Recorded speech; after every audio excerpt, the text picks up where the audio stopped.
Sheesh. I used to never be. Alright, let's try it again. Really? And now you have two. Oh, man.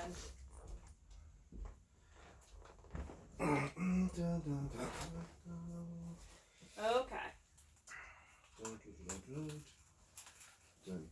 Alex, am I like super loud or is it just me? Because I can turn myself down, but do I sound louder than everybody? A little bit. I'm number one? Of course I am. Okay. Test 1, 2. Much better. I don't feel like I'm screaming at myself. Can you turn mine down a little bit? Please. Yeah. Try. Hello? No. A little bit, turn it up just right there. That's good. Okay, Crystal, go ahead. Hello. I'm gonna turn you up a little bit. Okay, there you go. All right. I don't have my pillow. It's all you. You want me to do the countdown? Yeah. All right. 3, 2, 1. Bang, bang. Hello. What's up? Can't believe you beat me here today. I know. That Crazy, never huh? happens. I yeah. know. How'd that work out? It's been a bad week. Been a lot of cancellations. So I was done today at 6, which never happens. But, we go on.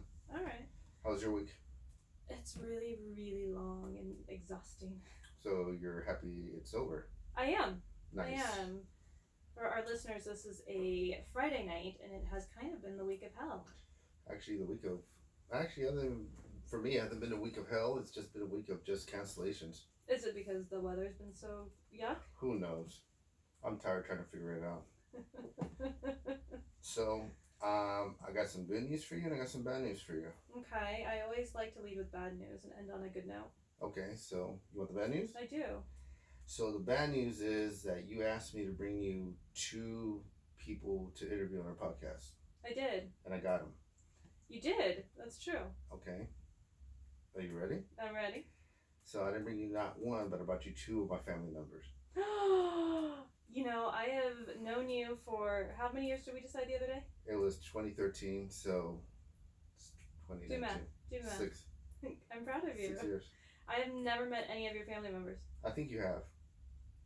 But I met your father. And my mom.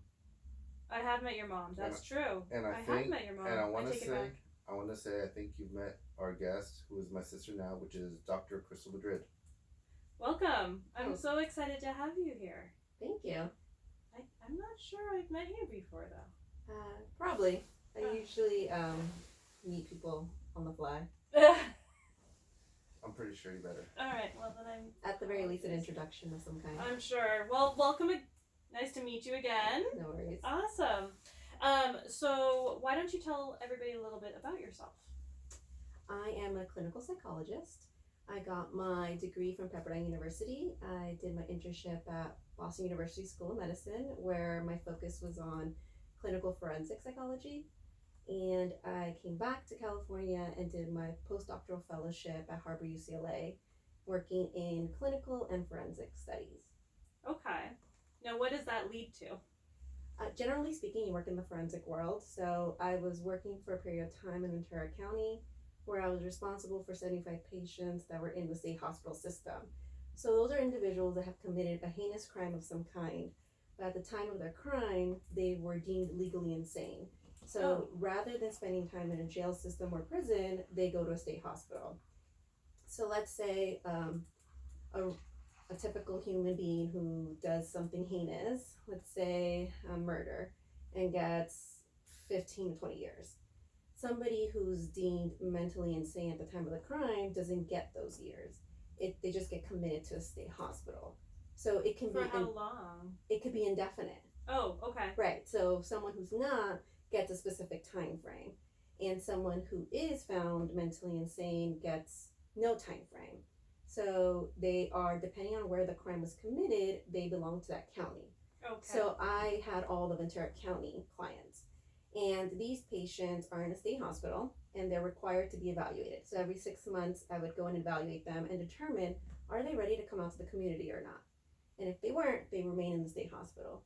If they're ready to come out, then they come out conditionally, in which case the county takes rights over them, so to speak, And once they're in the community, we do therapy, we give them medication, there's home visits, there's family interactions, and at any time, if we feel that they're slipping, they're not taking their meds, they start using drugs, they drink, there's a condition of rules that we need to sign.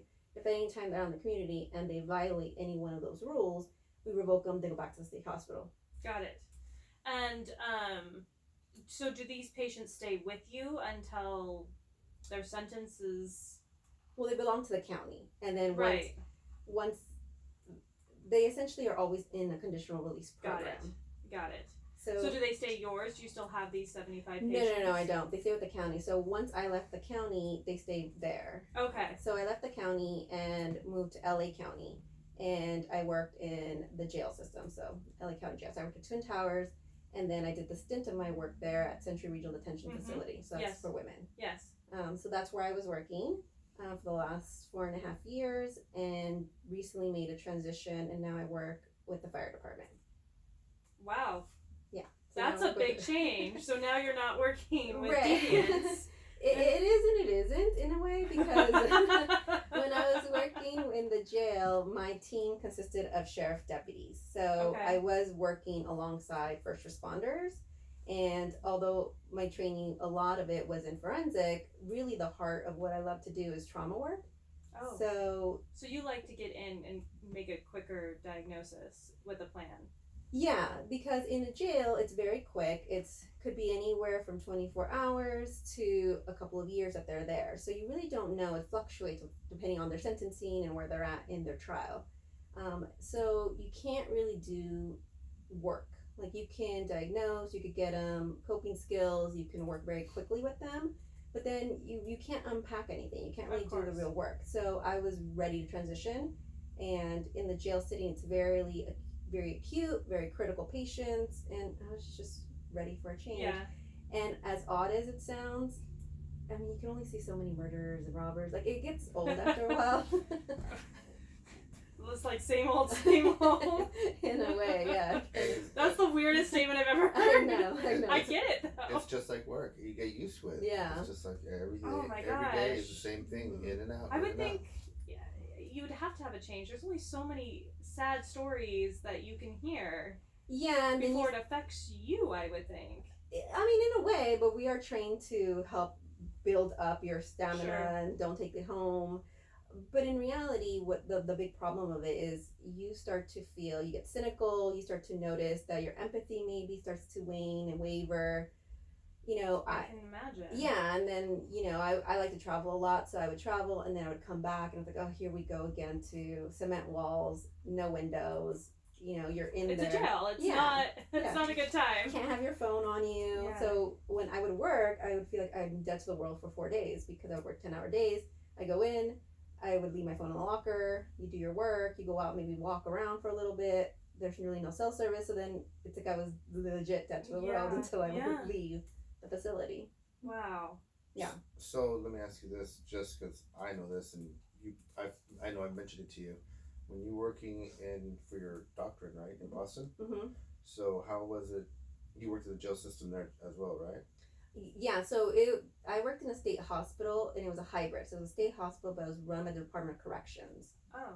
So it's similar in that these are state hospital patients, and they also have a section of individuals who have committed some crime of some kind, and they're determining were they mentally ill at the time of their crime. So they were there, and we would test them to see are they or are they not. So we would get a lot of individuals that would try to fake it, because in their mind they feel it's easier to go that route. Mm. And then, Is it not easier? In your professional opinion, is going to county easier than serving your time in jail for your crime? It depends on the individual. If you're someone who comes from a high profile gang and you're afraid of being in jail, then yeah, it is easier to be in a state Sure. hospital. There's a way you can. But there are no freedoms No. there. Right. No, but let's say you're someone that's not mentally ill.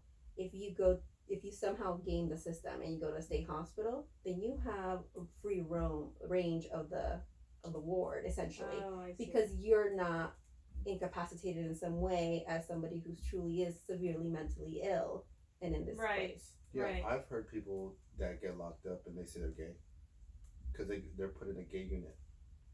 because they feel that they There's can't. a gay unit? Yeah. Yeah. Really? Yeah. Mhm. I mean, it's not called that. Well, I'm sure, but I Right. mean, they keep everybody separated. It Yeah. depends. So What's the reasoning for that? safety. Their safety. Safety. Yeah. Yeah. And it depends on. It's not necessarily if they're gay, so to speak, but it's that, and also if whatever their crime is. Oh, do they keep crimes together? Not necessarily, but certain crimes have a higher level of being targeted. Well, that's actually something I wanted to ask you about. Uh-huh. Obviously, if you're working in the jail system and you're working with heinous crimes, you must work with sex crimes. Oh yeah. Okay. How do you manage that without being angry? Right. Like, So I don't know how to word that without Yeah, no, you're fine. using more so you have, simplistic like- terms. Like you have a pedophile in front of you, and you don't want to Correct. bash That's his what I head in. would. Okay, so correct. Like I right, would have a yeah. hard time not. I having an did opinion. too. I did too. So when I was in Boston, I worked at Bridgewater State Hospital. It's interesting enough. They made a documentary of that state hospital called Tilly Follies. I was gonna say Take the that Follies sounds one back. familiar to Yeah. me. So when I was working there, I loved it. You know, I always thought I wanted to go into forensics, but not until you're in it do you know, do you love it or not? And I loved it. It was very scary, don't get me wrong, but I really enjoyed it. And I would talk to myself, okay, I could do it, but I just can't work with someone who is a pedophile or has rape. Like that's where sex crimes, that's where I draw Sure. the line. So where I worked in the maximum security 2 unit, and we would get individuals that were from the B unit. So the B unit is when they just come in they're just came to state hospital. Oh. And they get the assessment, and then depending on their crime and how they're acting, they move them to different units. So they got moved to maximum security. And typically they come with their chart. And when they come to the unit, you introduce yourself to them and you essentially tell them the rules. Like, these are the things you're allowed to do, these are things you're not allowed to do. I'm your clinician, we're going to meet once a week. It's just orienting them to the whole situation. And then at that time, you tell them, okay, so tell me about your crime and tell me about your mental illness. And this person in particular came over, he didn't have his chart. But I had to get my assessment done. It's not uncommon that sometimes they don't come over with a chart because the clinician at the other unit still finishing up their notes, etc. So he comes in and he starts talking to me about his crime. We go through the whole process and I'm asking how he's doing. And he's telling me how upset he is because he's not around with his girlfriend, and he misses his girlfriend's daughters and his kids, and he's just crying. And it's just a really genuine emotion. And the longer you do this, you can tell between genuine and genuine emotions, right? Sure. So he's crying, he's upset, and I'm connecting with him. Like, I feel for him. We finish up. He goes on to his merry way, essentially, goes to his cell. And later on, Are they cells? Yeah, they're not really cells. They're rooms. Depends. There's certain single rooms and there's dorm rooms where there's 4 beds. Okay. It just depends on the person. When they first get there, they go single room because you want to observe them for a while. Right, before they can be with put other together. people. Right. Yeah. Understood. So when I finally get his chart at the end of the day, I read his crime, and this is someone who has raped women, who has essentially raped really young girls. Oh. So on the line, pedophiles 13 and younger, anything over that, it's statutory rape. So it gets dicey.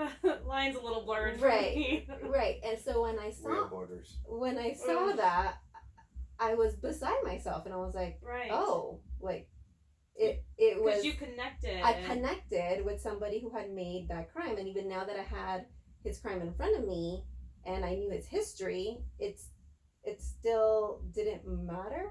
To me, so to speak. It mattered, obviously, because what he did was wrong, but it didn't stop me from doing my work with him. I knew I could still work with him. That didn't stop me. So, fast forward to when I worked in Ventura County. So like I said, I had 75 patients. So I worked all the state hospitals in California because they're spread out. And there's a particular hospital. I mean, most hospitals, for the most part, have some individuals that have sex crimes, but most of them are in a specific state hospital in Central California. Okay. And they're called sexually violent predators. And so my job was to It's an accurate description. Right. My job was to see them every 6 months and do an assessment. It was your job to visit. Yes, and do an evaluation. Sex crimes was the one job you said you never wanted to do. Right. Understood. Right. Okay. Yeah. Welcome to California. Yeah. So And part of the assessment is having them talk you through the crime. Tell me about your crime. Tell me what happened. Yes. And yeah, in detail. Like full detail? Yeah. I mean, you don't want to. Are you allowed to take breaks? Yes, you can, but you don't. Sure. You want to get in and out because I would have a list of 5 or 4 people that I needed to get done. Sure. And then afterwards, I have to drive back to Ventura County. I'm not trying to stay there, so of course. it's like you want to get it. We would want to get it done quickly. So 6, 8 clients, you just want to like kind of power through them. So yeah, and part of it is to see, have they rehabilitated? Are they ready to come out to the community or not? So you're sitting in front of somebody and they're telling you about their crime, and so you have a 45, 55-year-old male, completely middle-aged, not in the best shape, talking to you about how a 6-year-old girl seduced him. I'm sorry. Yeah. What? Yeah, because she was walking in front of him in a camisole. But she's 6 and completely oblivious to her body. Right. So my job is to then go with it. See, I'm already mad and I'm not in front of anybody. Yeah, I mean, there is a visceral reaction. Like, Sure. I do get the chills and like, this is disgusting, and I have to go with it in the sense, I don't have to go with it. This is my style. Like, yeah, I understand that. I see how that could be. What else does she do? And if you lead them down this road and they are going with you, you're like, okay, I got you. You're not ready to rehabilitate. You still believe that this little girl seduced you, versus you taking your responsibility for your own actions. It's like the victim's fault. Yeah. Who's 6. Yeah. Okay. Yeah. So. You asked for the gas, I brought you one. I mean, wow, yeah. How do you rehabilitate somebody? You don't. That has a preference to children. You don't. I don't think you ever can. No, the research out there is there. It's so very, very pedophilia low. Tends to stay in prison or mental hospitals. Yeah, I mean, they have some people that are out in the community that are involved in these groups, and there's different things they can do. There's medications that they can take to lower their libido. Sure. Groups that they take. They have case managers, but the reality is that there's no fix for it, which is unfortunate. Well, sure, I get that. Yeah. So if I pulled up my address and all the little red dots, it's just, it's not necessarily pedophiles. It's any sex crime is a little. Yeah, anyone who any registered sex offender, but it could be somebody who was having sex with their girlfriend in the backseat. That's a registered sex offender. Correct. Yeah. Okay, so I don't need to freak out so much from all the red dots. It's not. You have a sex crime, but you could be like, you were having sex with your wife in the car. A sex act. It's very unidentified.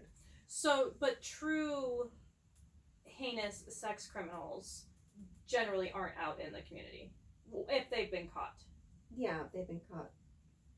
There is no rehabilitation. No. Normally there is not, no. Yeah. Yeah, but those dots are, it's not cut and dry. Okay. I think you have to go to, what is it, Megan's Law? It's Megan's Law or something. Megan's Law has an app, I believe, that you can go on there, and it will tell you if they were a child pedophile. It will identify them for you. But see, that's kind of scary for them, I would think, if they've been rehabilitated enough to be out in society. Right, and the hard part about that also, too, is because, I don't know if it's Megan's Law, there's a couple of laws, but in particularly, they cannot be housed anywhere near a school. Correct. Right, and there's other things where they can't be around, but that's one I do know. So it's very difficult when they're coming out of the jail system or they're coming out of state hospitals for us to house them because they can't be housed anywhere. So what ends up happening is they end up becoming homeless. Sure. So now you have someone who's roaming anywhere, and there's no specific and you address. Can't track them. Exactly. So we don't know where they are. Yeah. So that's this gigantic problem with that. Of course. Yeah. Of course. So let me ask you this question, since you can say you're an expert in this field. What's your take on them? A lot of people are now saying that pedophilia is a how do they word it? It's your sexual preference. That's not okay. There's this group that's coming out saying hard that. Yeah. I disagree. Totally. If you cannot have you cannot have consensual sex with somebody under. I mean, I draw a hard line at 16 personally. Well, You're there's just no not mistake, mature though. enough. There's I know, some states where you can like marry somebody which who, is ugh. like, Why? you could be 40 and marry a 14-year-old. Yeah, I don't understand that. But So it's not your choice. You're taking somebody else's choice away. Therefore, it no, can't be I a choice. you know how I feel about that. I completely agree. I So know. what's your take on that? That these are individuals that's what they love to do, and they are trying to find a way to justify it, and that's their justification. And they use the Bible, they use olden times where people would get together with really young children, or not young children, but like 10-year-old or 11, right? But that's because people weren't living for a long age. This is the time where we're at right now, is people have a longer life expectancy. Before they didn't. So they're using specific situations to try to justify their negative feelings and their negative actions. But everyone does that. Not true, but I mean, it has to. At one point, I would think that somebody or government, because they're into everything, would come up and say, "No, this is not." Well, government has But said they that have, it's not. yeah. This is just someone's voicing their opinion. Right. But it's gaining track now, because like you start hearing it a lot now. I mean, which is just. I mean, I don't know. I haven't heard it a lot. I heard it 10 years ago. I heard that argument. I just heard Was it it last 10 week. years ago? When was Measure 8 up? Was it 2008 here when it was legalizing homosexual marriage? I have no idea. Gosh. Oh, I think It was 10 years I think ago? I think it's 2008. So at the same time that was going on, this same group that you're discussing tried to get it passed that it was okay to have sex with somebody as young as 12 because it was a consensual relationship. Well, it was coming up at the exact same time, and they didn't even brought it all the way to Sacramento and they got kicked out of court as like this is not even something we're discussing. No, what It's I not heard on was books. it was actually somebody actually came out and said, "Look, pedophilia is your sexual preference." Like 2-3 Sucks weeks to ago. be you. Sorry. And they It is their sexual preference, but their sexual preference is against the law. correct, Well, it's morally wrong. but It's just morally wrong. but what they I agree with you, but it sounded the way they were trying to say it was that they're trying to justify what they're doing. Of They're trying to course. normalize it. Yeah, Of course. yeah, which is Of course. I recently read a book that Plato was known for younger boys. young boys, and a lot of people use that as a justification because this amazing intelligent man, and most cult leaders actually have a preference to pedophilia. The Romans did it. Well, of course they do, because you get a young person. It's easy to manipulate them. They are adoring you at every turn. Anything you ask of them, they will do. Correct. It's essentially the perfect person to have if you're a cult leader. Yeah, And of you course. wanna Yeah, it's dominate over pretty someone. rampant in cults in general that there is pedophilia. Well, not only that, you hear about all these cult leaders that has sex with all the wives Mhm. because he has to have Well, sex yeah. with all. I mean, but that's So- more of a narcissistic Yeah, personality but that's disorder. his sexual than- preference that he wants older women compared to younger girls. right? But it's rare that it's I mean, older from that, women. It's yeah. I mean, from that standpoint, I get it at the same time too. So this is where I guess the clinical side comes in that this is somebody whose sexual preference is to be with someone who's younger, right? And everything around them is telling them not to do it. It's legally not okay. It's morally reprehensible. Society's gonna look down on you, and yet you still have this preference inside of you, and that's your desire, and you can't act on it. So I could see why they would want to make moves to justify it, to get rid of the law that's hindering them from acting on their preference. And I believe there's some states that are doing castrate, right? Do castrate you? Or they were talking about it? medically castrate. You mean? Yeah. I thought it's They can't force you to do talk that. about it, right? There's an option. It's discussed, but it's, to the best of my knowledge, no state has actually passed that. No. But you do have the right to request it. oh really? Yeah, you have the Yeah. option. So let me ask you this: out of all the times, there has to be a certain percent, or maybe there isn't. did you ever interview any of these clients and they were able to rehab themselves? No. Wow. Well, that makes sense to me. If this is your sexual preference, that's not going to go away. And if you've already acted upon it once Mm-hmm. or multiple times, you've already justified it that it's okay to do it again. And no matter how hard you resist it, at some point you're going to remember how easy it was to do it before. And you're older, wiser. It's easier to manipulate somebody into that situation again. And they got the taste, so now they're hooked. Mm-hmm. I mean, I have had clients that struggle with it, that completely struggle with it, and are burdened by the fact that they feel this way, and burdened by why they like to do that, and yet still like to do it. So it's an internal struggle within them, and it's rare. I mean, it's not a high percentage. Wow. Is it an actual mental disorder? Mm-hmm. It is. Mm-hmm. Okay. Yeah. Because I feel like the rate of sexual abuse in this country makes it seem that it's more normal than I want to give it credit to. I wouldn't say normal. I think it's more rampant than than what we're aware of. And is it always pedophilia or is it domination sometimes? It could be domination. Mm-hmm. Okay.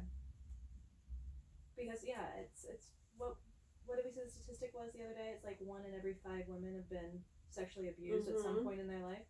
Yeah, I just think that now it's just more in our face just because of, like we talked before, social media. You hear about it so much quicker. And I think so we much should be faster. more aware of it. I think 100%. we should know what's happening out there. Absolutely. So, coming back, Okay. now that you're working with the fire department, what types of things are you working on? Since you're probably not working with sexual deviants as much. I'm hoping that you're not working I with the hope sexual that doesn't deviant happen. department in the I fire know. No, fire they department. don't have a department. Mainly doing a lot of psychoeducation. So right now, nationwide, more firefighters are dying by suicide than by line of duty death. And that's because there's a higher rate of anxiety and depression that goes untreated due to the culture. The culture is suck it up. This is what you signed up for, so deal with it. And in some ways that makes sense because yes, they did know what they were signing up for. But on the other hand, what's happening is they're dealing with a lot of trauma on a day-to-day basis, multiple times a day, because, firefighters come into your lives at your worst time, generally speaking. So they're seeing a lot of things. And before, when the fire department was developed, it was for fighting fires. And now the runs that they go on are more medical. So there's a shift. And so there's a lot more calls. So more stressors, less downtime, and they're away from their home a lot. So there's a lot of relational issues and communication breakdowns. So most of the people that I see are couples therapy. Okay. Because they lack communications and infidelity is rampant in the fire service. 74% of firefighters cheat on their significant others. 1 in 3 get divorced. Wow, those are really crappy numbers. They're really bad numbers. Yeah. So that's what I work on. Okay. Is relational issues, education, psychoeducation. How do you communicate? How do you recover from infidelity? How do you rebuild your life together? Do some of them have or show signs of PTSD? Mm-hmm. They do. They may not meet the specific diagnosis of it, but they are experiencing symptoms of trauma. Yeah, absolutely. Because it's based on exposed trauma, correct? Or what you suffered? Yeah. PTSD? Yeah. Correct. Right. So it's you experienced something directly. Right. Or you witnessed it. Right. Like your friend dying or Right. So generally speaking, most of the calls they go on that are traumatic, they don't really affect them as much. The ones that really affect them is if they lose a patient or if it's something involving a child. I can completely see that. understanding. Yeah. Mm-hmm. I can totally see that. Yeah. Yeah, especially if they are young. There's mostly men on the fire service. We do have 3% of women, but generally speaking, if they're young fathers and they have young kids and the kid is the same age as their kid at home, and then that just drives it home for them.